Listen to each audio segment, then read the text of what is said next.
अब देखो यहाँ पे एक्टिव फंड्स और पैसिव फंड कहने का मतलब एक्टिव फंड्स और इंडेक्स फंड के नाम पे आपको बहुत ज्यादा बेवकूफ बनाया जाता है। तो इस वीडियो के अंदर मैं आपको कुछ डेटा दिखाने वाला हूँ एक्टिव फंड्स और इंडेक्स फंड को लेके। शांति से दिमाग खोल के देखिएगा, सीखने समझने की कोशिश कीजिएगा तो आपको अच्छे से समझ में आएगा, आप सीख पाइएगा, आगे का आप डिसीजन बढ़िया ले पाइएगा। यहाँ पे हमारे पास डेटा है 2013 से लेकर और जुलाई तक का। 2013 से जुलाई तक का क्या परफॉर्मेंस है इंडेक्स का, एक्टिव का, गिरावट क्या है, कैसे क्या है, ये सब समझ में आएगा।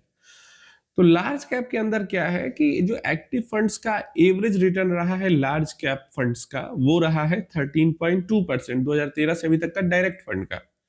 और बेंचमार्क का रिटर्न रहा है 12.7%, मतलब जो निफ्टी 100 ट्राई इंडेक्स है, टोटल रिटर्न इंडेक्स है, उसका रिटर्न रहा है 12.7% का। तो इंडेक्स से बेटर परफॉर्मेंस एक्टिव फंड्स का रहा 2013 से अभी तक पूरा पूरा। चलिए, जो मैक्स गिरावट हुई है, मैक्सिमम गिरावट हुई है 2013 से अभी तक के बीच में लार्ज कैप में एक्टिव फंड्स में, वो रही है 35% का।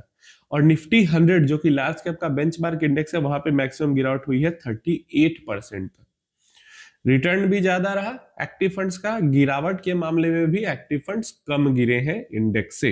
मैक्सिमम गिरावट के मामले में, मैक्सिमम कहने का मतलब 2013 से अभी तक में सबसे बड़ी गिरावट तो कोविड वाला ही हुआ था, उस टाइम की बात हो रही है। नेक्स्ट देखेंगे मिड कैप फंड्स को। तो मिड कैप फंड में 18.5% का रिटर्न रहा है 2013 से अभी तक का, अभी कहने का मतलब जुलाई तक का। और जो बेंचमार्क सीएजीआर है, मतलब जो mid cap Nifty mid cap 150 index है, उसका जो टोटल रिटर्न इंडेक्स का रिटर्न है 18.3% का। ऑलमोस्ट इंडेक्स के बराबर का रिटर्न है बेंचमार्क का यहाँ पे। लेकिन ड्रॉ डाउन के मामले में देखें तो मैक्सिमम गिरावट जो हुई है एक्टिव मिड कैप फंड्स में, वो 35.8% हुई है। और जो मैक्सिमम गिरावट इंडेक्स के अंदर, मिड कैप इंडेक्स के अंदर हुई है, वो हुई है 43.1% की।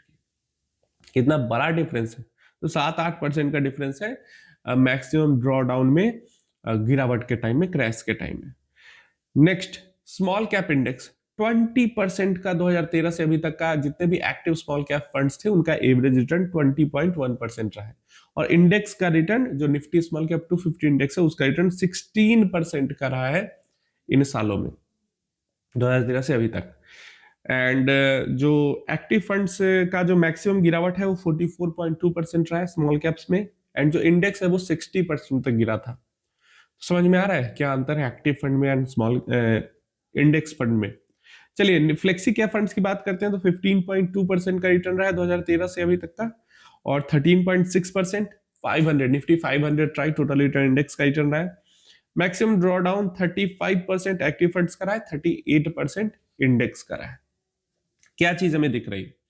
हमें दिख रहा है कि हर लार्ज कैप में, मिड कैप में, स्मॉल कैप में और फ्लेक्सी कैप, तीनों ही मार्केट कैप सेगमेंट में इंडेक्स से बेटर परफॉर्मेंस गिरावट के मामले में एक्टिव फंड्स कर रहे हैं। जब क्रैश आता है मार्केट में, गिरावट आती है, तो इंडेक्स बहुत ज्यादा गिर जाते हैं एक्टिव फंड्स के मुकाबले में। ये चीज आपको क्लियर हो रही? तो यहाँ पे क्या है, इंडेक्स के अंदर ये कमी है एक्टिव फंड्स के मुकाबले में।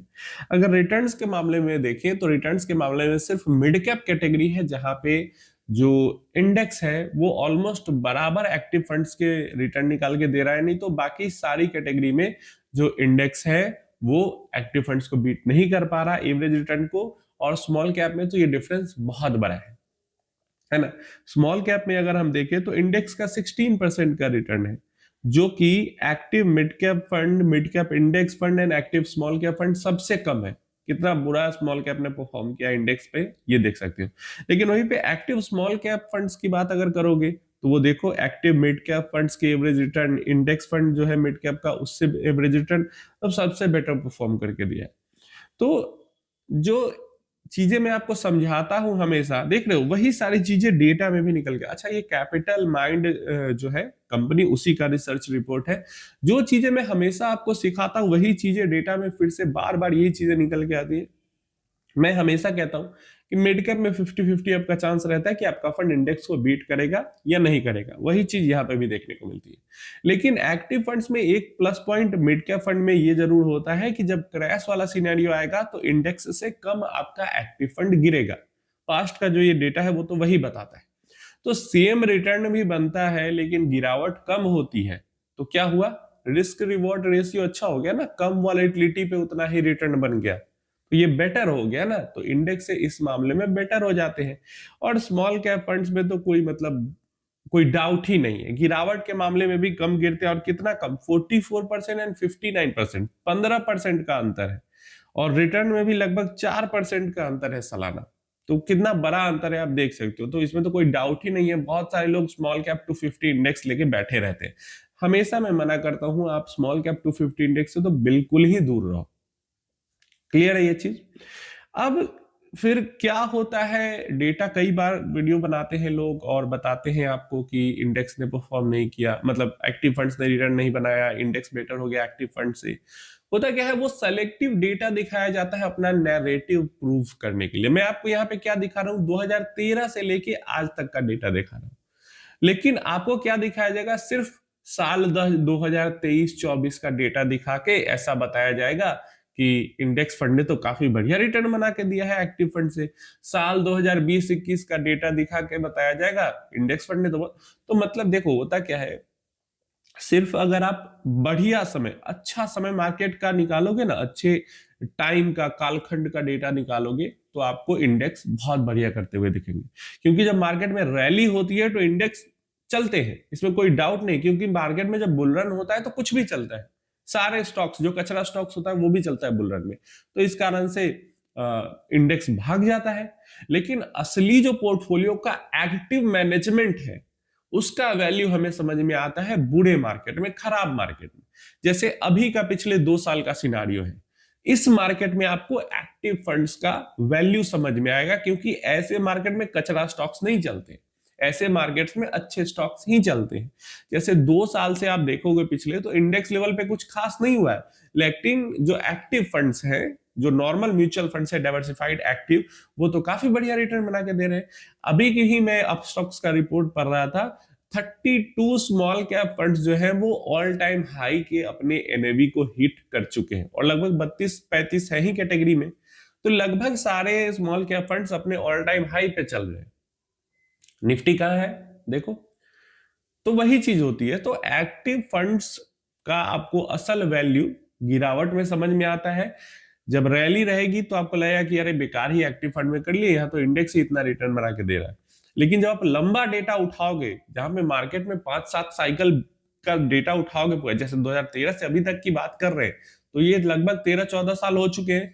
कई मार्केट साइकिल्स इसमें अप के भी आए हैं, डाउन के भी आए हैं। तो अप डाउन के इतने साइकिल गुजारने के बाद का जो डेटा है वो ये कहता है कि एक्टिव फंड्स रिस्क रिवॉर्ड के मामले में, मतलब गिरने के मामले में इंडेक्स से कम गिरते हैं, और रिटर्न के मामले में ज्यादातर कैटेगरीज में एक्टिव फंड्स इंडेक्स से बेटर रिटर्न दे देते हैं।